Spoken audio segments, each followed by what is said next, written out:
جامعہ کراچی کی اراضی پر بنایا گیا پیٹرول پمپ کا NOC منسوخ کر دیا گیا ہے۔ ڈپٹی کمشنر ایسٹ کی جانب سے پیٹرول پمپ NOC منسوخ کا باقاعدہ مراسلہ جاری کر دیا گیا ہے۔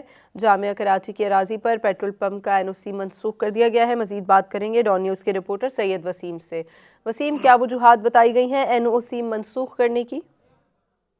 جی دیکھیں، جامعہ کراچی کی زمین پر غیر قانونی پیٹرول پمپ بنانے کے معاملے پر جامعہ کراچی کی انتظامیہ نے سندھ حکومت سے مدد طلب کی تھی، جس کے بعد جو ہے وہ وزارت جامعات اور بورڈز کی جانب سے اس پر ایکشن لیا گیا اور جامعہ کراچی میں جو اس کی زمین پر غیر قانونی پیٹرول پمپ بنانے کے معاملے پر ضلع انتظامیہ کو متحرک کیا گیا اور کراچی یونیورسٹی کی انتظامیہ کی جانب سے جب زمین سے متعلق ریکارڈ فراہم کیا گیا تو وہ ریکارڈ کو درست قرار دیتے ہوئے ضلع انتظامیہ نے جامعہ کراچی کی اراضی پر بنایا گیا یہ پیٹرول پمپ کا NOC جو ہے وہ منسوخ کر دیا ہے۔ ڈپٹی کمشنر کراچی ایسٹ کی جانب سے یہ حفیظ پیٹرول پمپ کا NOC منسوخ کیا گیا ہے۔ جی بہت شکریہ سید وسیم آپ کا۔